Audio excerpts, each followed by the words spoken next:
Comenzamos este resumen de noticias dedicando esos minutos que nos tenemos que dedicar cada semana para reflexionar sobre nuestra salud. Como siempre, la encargada de este micro es Mercedes Trombetti. Vamos a ver con qué nos sorprende en el día de hoy. Hola, ¿qué tal? ¿Cómo están ustedes? Nuestra salud, acercándole a ustedes nuevos temas de salud que por allí son muy conocidos, como muchos que hemos presentado o son nombrados, y otros no tanto, por lo menos no lo conocemos por su nombre. Y por otro lado, probablemente tengamos gente, niños, en el caso que hablamos mucho hoy con la profesional, niños que padecen de ese trastorno y que muchas veces nuestro tratamiento para con ellos, nuestro proceder, es importante.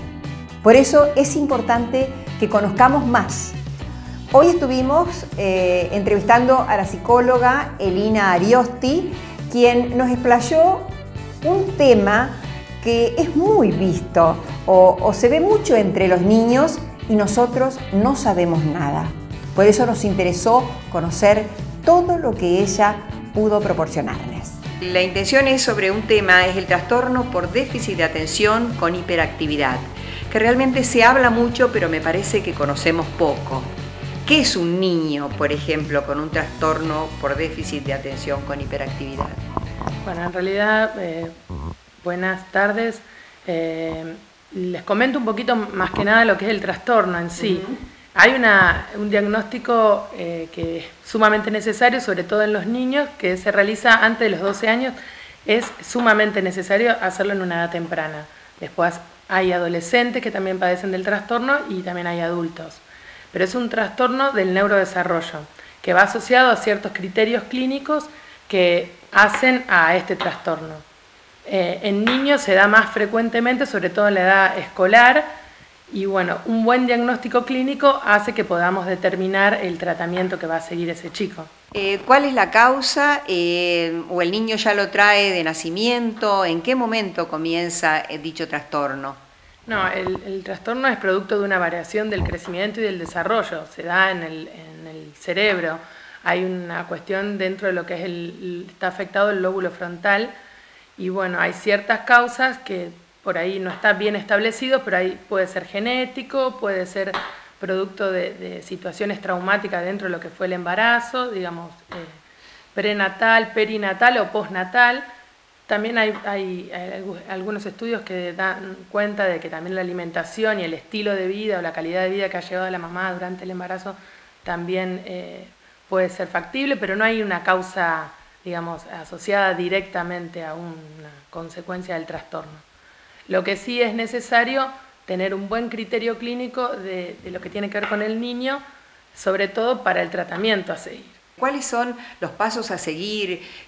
¿Su familia cómo debe, a quién debe recurrir primero? ¿Cuáles son los síntomas que tiene que prestarle atención? Claro, hay 3 síntomas que son fundamentales, que por ejemplo yo los expuse ahí, que tienen que ver con la hiperactividad, digamos todo lo que es la impulsividad, que pueden estar asociados o no al déficit de atención, y ciertas conductas que se dan, por lo menos en 2 ambientes, tiene que darse, digamos, en el ámbito escolar, dentro de lo social o en lo familiar. En 2 de los ambientes tienen que estar afectados para poder diagnosticar lo que es una hiperactividad. Y el hecho de por ahí tener contacto con los docentes que van manifestando ciertas conductas que observan del niño y de los papás que puedan colaborar con algunas cuestiones que también observan dentro de su casa es lo fundamental. Por eso hoy se trabaja mucho desde la interdisciplina. Trabajamos juntos en un equipo para un mejor desarrollo del chico.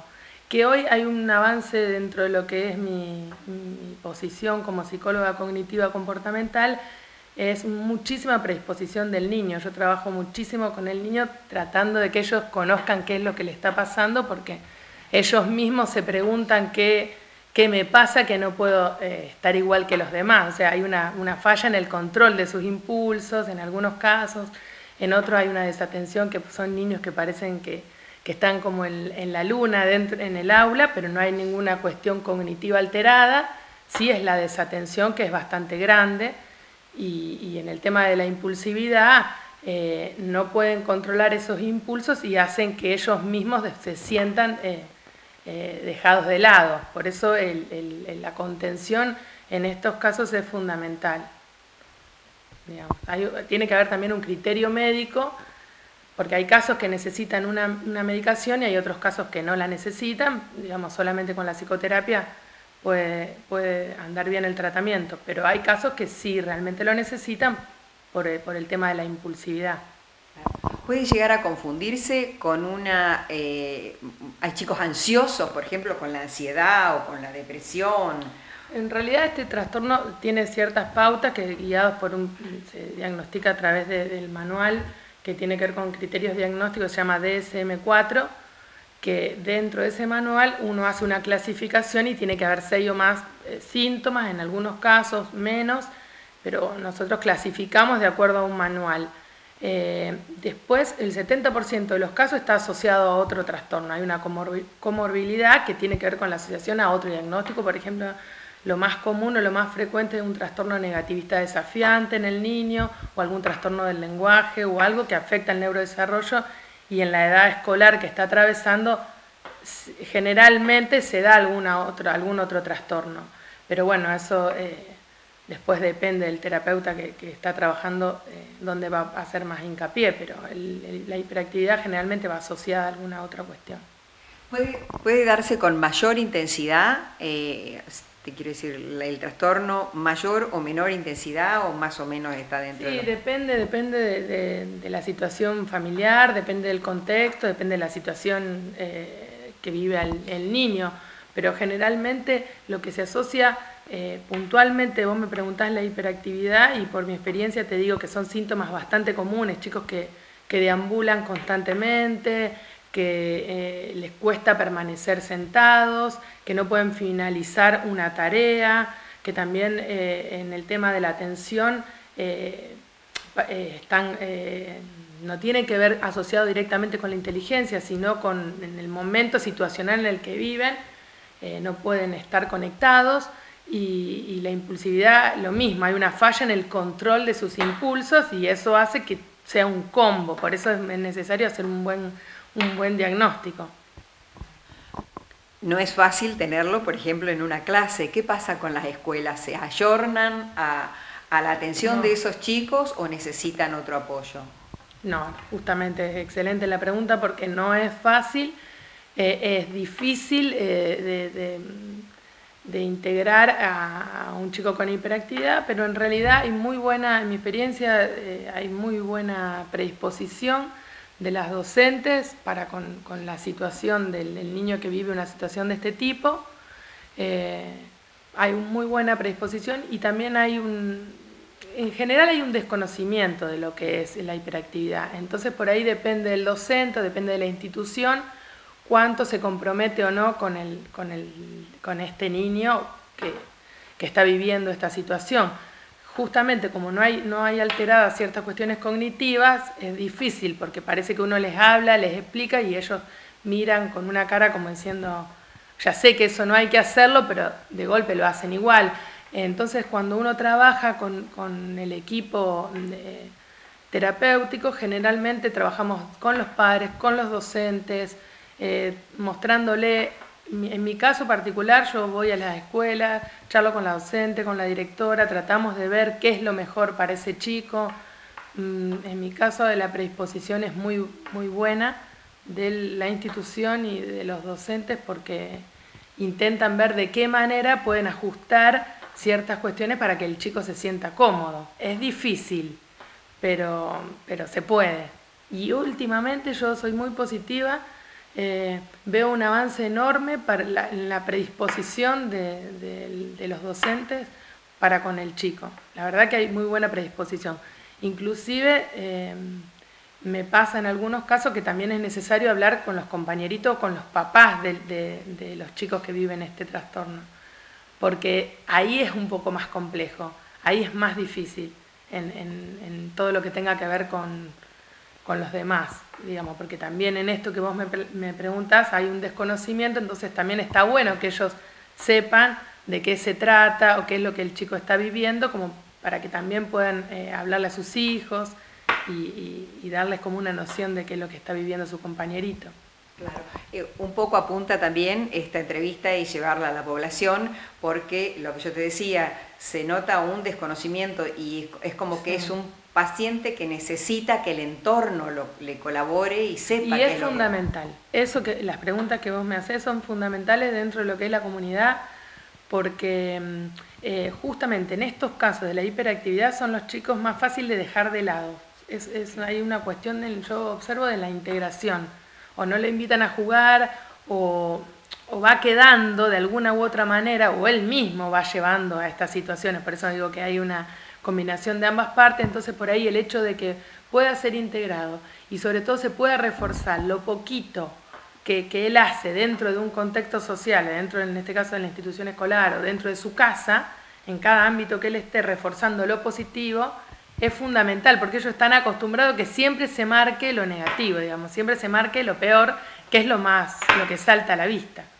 Pero bueno, yo creo que en el desconocimiento también está bueno de ir viendo qué pasa, de preguntarse por qué, en qué podemos ayudar o en qué podemos colaborar. Yo en ese aspecto creo que crecemos entre todos, nos vamos ayudando entre todos. Yo siempre estoy abierta a que me pregunten, a que digan de qué manera. A mí me parece positivo. A veces hay papás que me llaman y me preguntan fuera de la situación qué podemos hacer o cómo podemos ayudar, y a mí eso me parece una buena manera de que los padres sientan que no están solos y que digamos, de su contexto también quiere colaborar.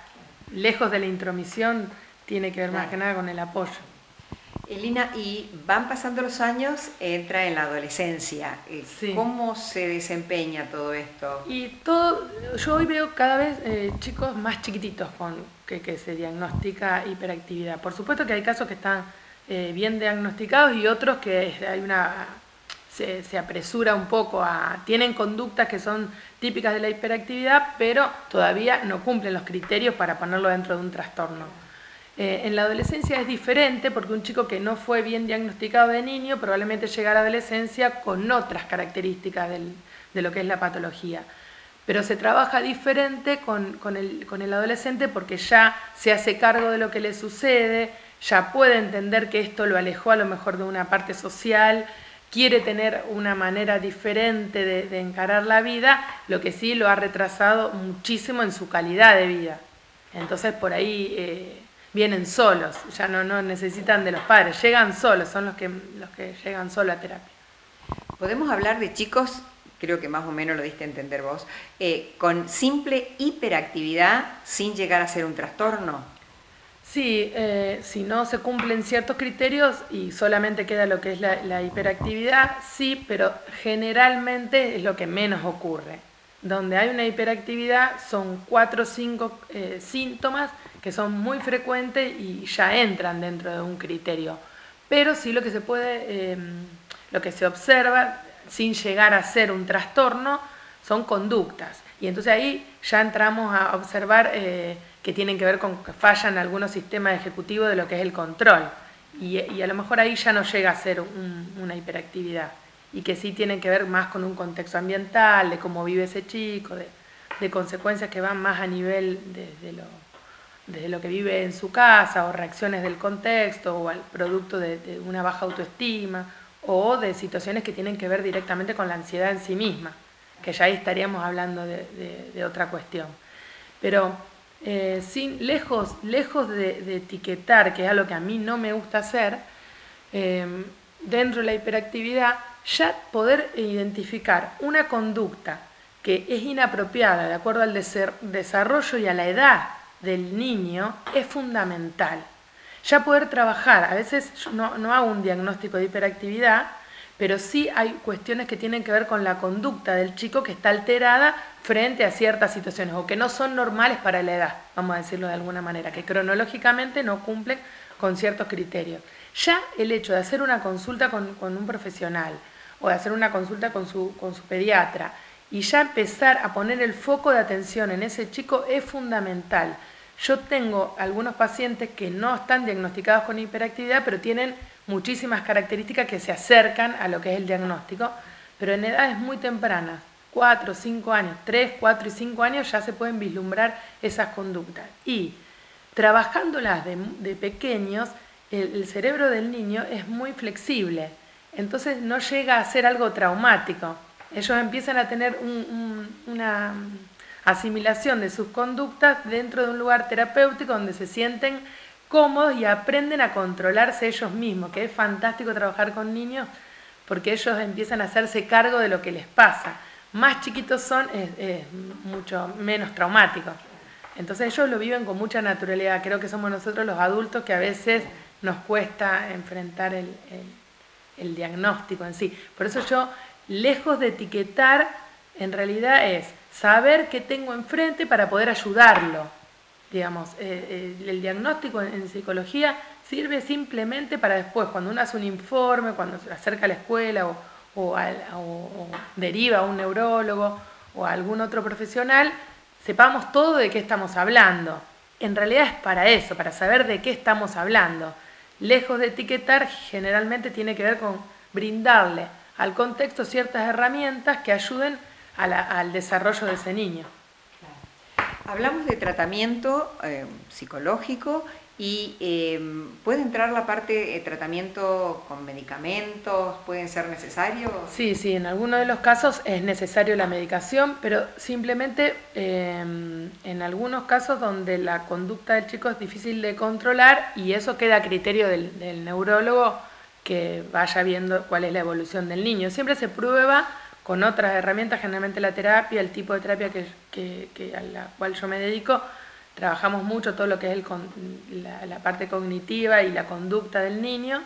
Generalmente hay avances, en muy poco tiempo hay avances importantísimos, pero en algunos casos es necesaria la medicación. Así que bueno, en esos casos uno deriva y el neurólogo o el pediatra generalmente es el que por ahí hace una intervención para otro profesional. Pero igual la medicación siempre es como parte de un proceso, no es algo eterno, es parte de un proceso que lo ayuda a poder tener acceso a ciertas cuestiones que por ahí por sí solo no las puede lograr.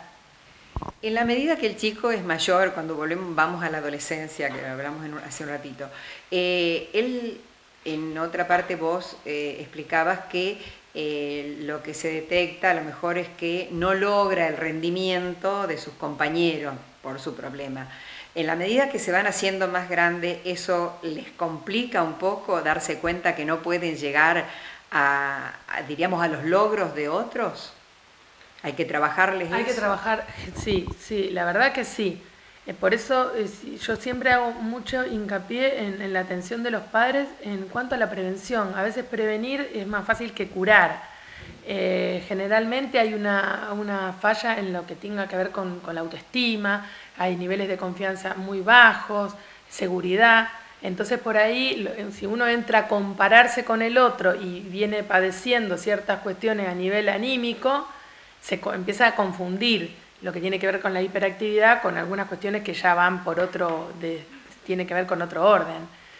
Es necesario hacer un trabajo más amplio con el adolescente, porque cuando vos tenés un adolescente de este tipo que viene mal diagnosticado, sí, se ve justamente lo que vos decís, se ve muchísimo, la autoestima, la comparación, ciertas cuestiones que por ahí fueron como anuladas. Y generalmente tiene que ver con esto, yo le llamo ilusión, que tiene que ver con una ilusión a veces de los padres de pretender que, bueno, ya va a pasar, ya ahora cuando sea más grande, ya esto no le va a pasar, vas a ver que cuando sea más grande, y el hecho de esperar, sobre todo en la preadolescencia, ahí es donde yo, no en la adolescencia propiamente dicha, pero en la etapa de la preadolescencia es fundamental porque si uno los prepara a nivel confianza o a nivel seguridad o de poder entender quién soy y por qué tengo lo que tengo, dentro de ese lugar ellos ya se plantan de una manera diferente, ya tienen herramientas que uno les va brindando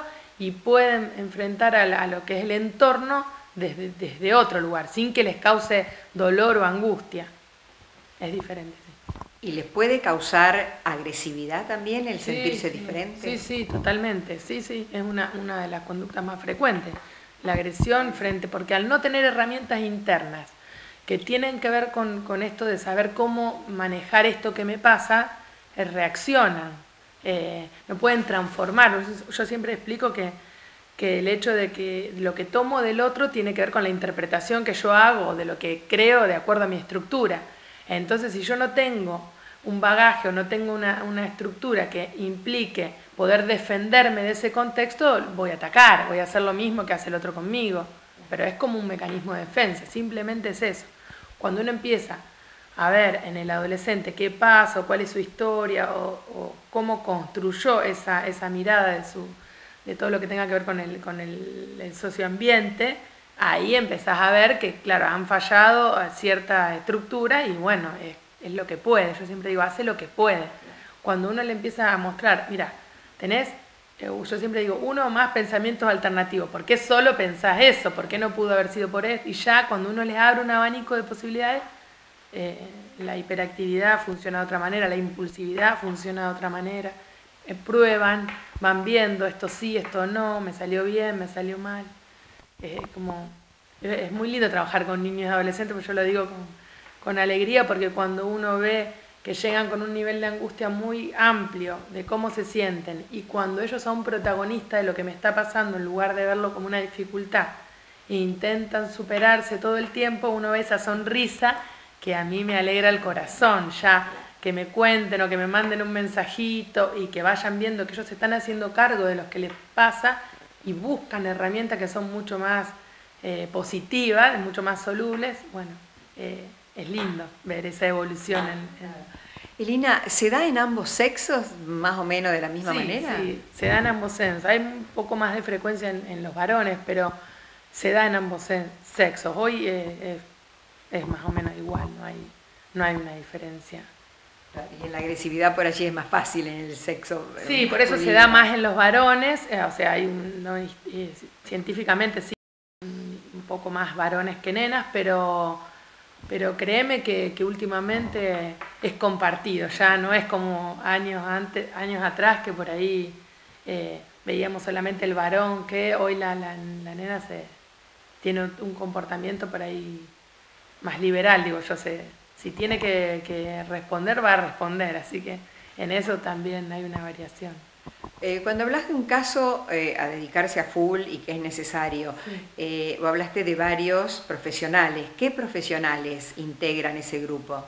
Y bueno, generalmente la derivación la hace el pediatra, así que el pediatra es el que lleva el caballito de batalla, digo yo. Después, bueno, estamos psicólogos, psicopedagogos, terapistas ocupacionales. Después, bueno, si hay alguna docente de apoyo, de integración. Y también yo estoy trabajando con chicas que hacen estimulación temprana. Entonces, por ahí también ayuda en algunos aspectos. O sea, depende, pero generalmente esos son los profesionales que más o menos trabajamos. Y en el caso de que haya una medicación, sí es el neurólogo o en algunos casos el psiquiatra infantil. Siempre en el caso de lo que es la infancia. Pues en adolescentes ya el neurólogo de adultos o algún otro profesional. Bueno, detectamos un caso, ¿no es cierto? Y necesitas todos esos profesionales. Sí. ¿Qué pasa, por ejemplo, en una obra social? ¿Les cubre las obras sociales todo ese tipo? Porque estamos hablando de 4 o 5 profesionales, sí, que sí, bueno, es un buen... Sí, es un problema.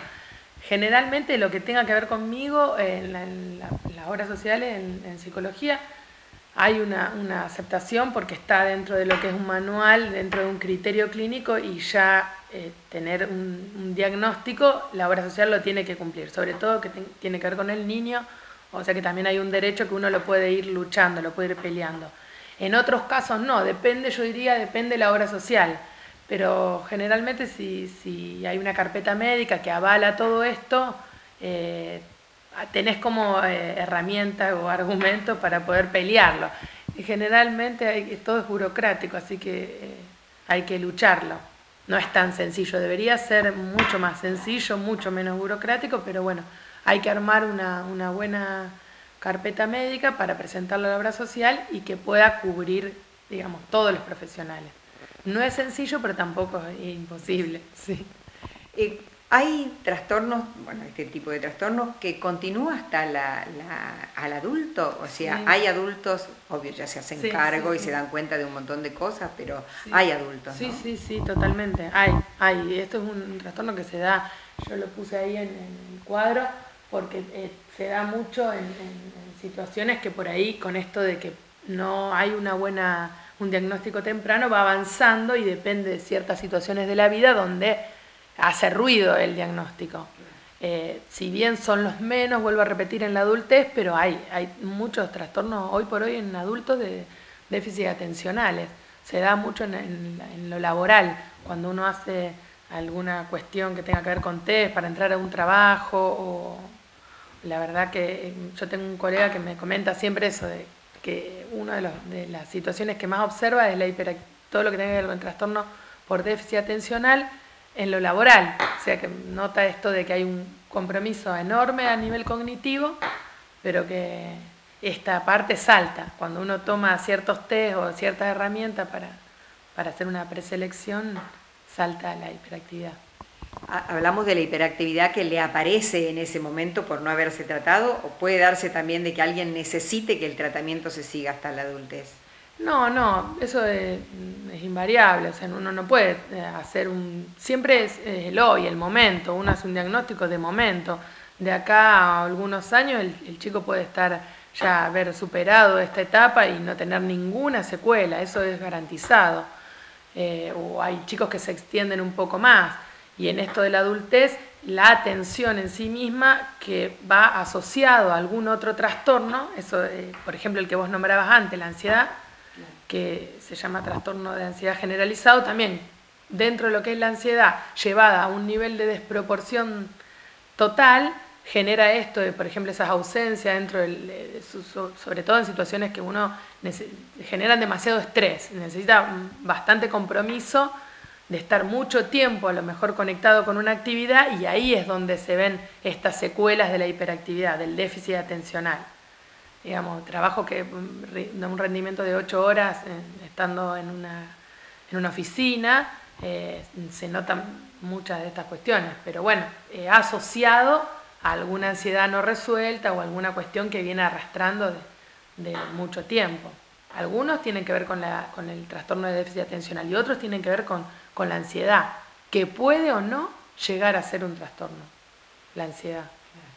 O sea que el déficit de atención puede ir asociado separado o no, sí, o asociado sí, o no sí. con la hiperactividad.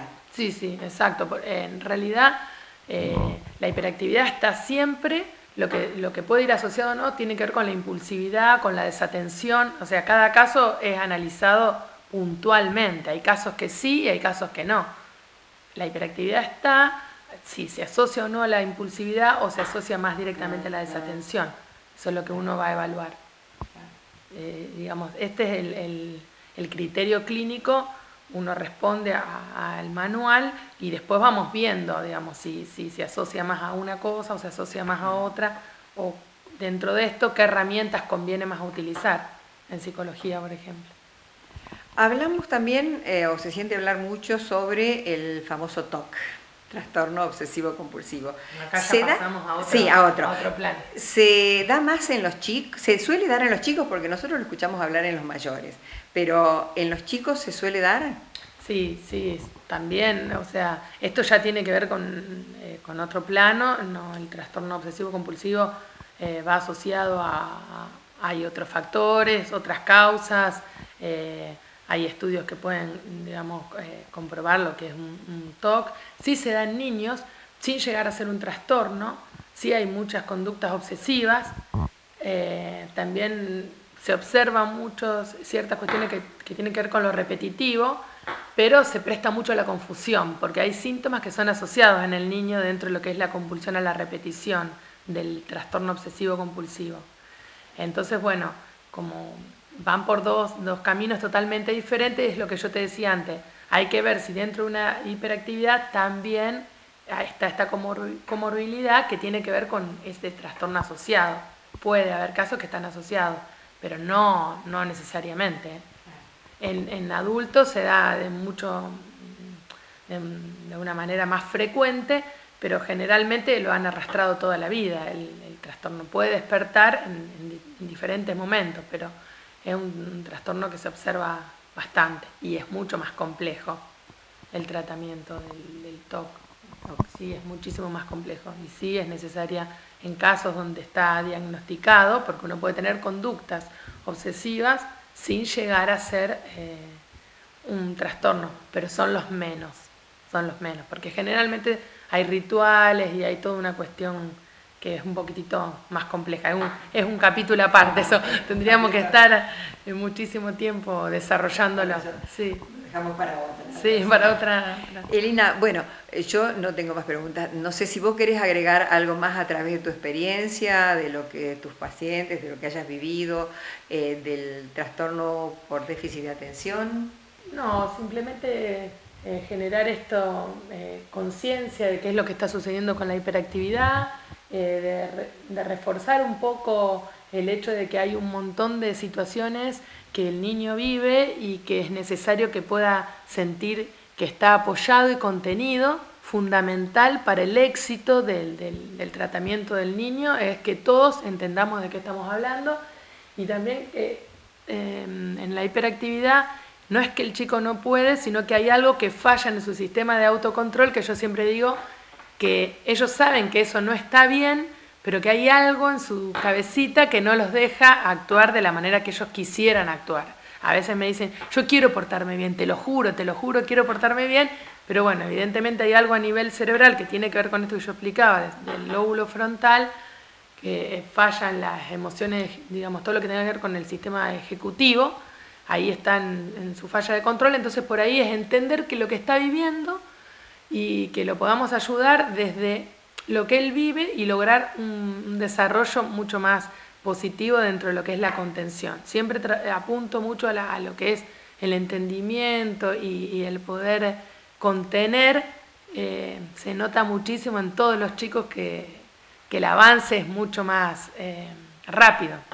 No sentirme que el diagnóstico en sí mismo no sea una cuestión de que lo etiqueto y lo pongo ahí, bueno, este niño tiene hiperactividad y no va a poder, no, eso me opongo rotundamente, porque ponerle un cartel a un chico implica el deterioro en otra función. Entonces simplemente es saber a lo que nos exponemos, simplemente es tener un conocimiento, y yo trabajo mucho, que antes no se hacía, pero que hoy se hace muchísimo más, es con el chico. Yo le explico al chico lo que le está pasando. Directamente charlo con el niño y le explico todo, digamos, depende del nivel, digamos, de la edad, del entendimiento, pero le explico qué es lo que le está sucediendo, y entonces ya ellos se hacen cargo de lo que le está pasando, y trabajando con un contexto y él que se siente integrado en los distintos ámbitos, ayuda. Por eso les pido a todos que si tienen algún amiguito, algún familiar o alguien, el hecho de poder hablar, de comunicar o de tirarle algunas puntas o algunas pautas como para que se acerque a un profesional es fundamental. O sea, el diagnóstico temprano es fundamental. O sea que eso para mí está bueno, porque también aliviana mucho la ansiedad que a los padres les genera no saber qué hacer en un caso así. Sin que llegue a ser un diagnóstico por hiperactividad o que tenga que ver con el trastorno por déficit de atención, es necesario cualquier conducta que es desproporcionada de acuerdo de la edad, es necesario una consulta o hacer un diagnóstico temprano, ayuda ya al devenir del niño. Eso para mí es fundamental. Nos centramos ahí porque es lo que le da lugar al chico de saber que, bueno, me están entendiendo lo que me está pasando. No queda visto como soy distinto, soy raro. Bueno, yo te digo 1.000.000 de gracias. Gracias a vos, Mecha, por la nota, y bueno, estoy a disposición de ustedes. Gracias. Gracias, Elina. Tus explicaciones y tu asesoramiento fue de mucho valor.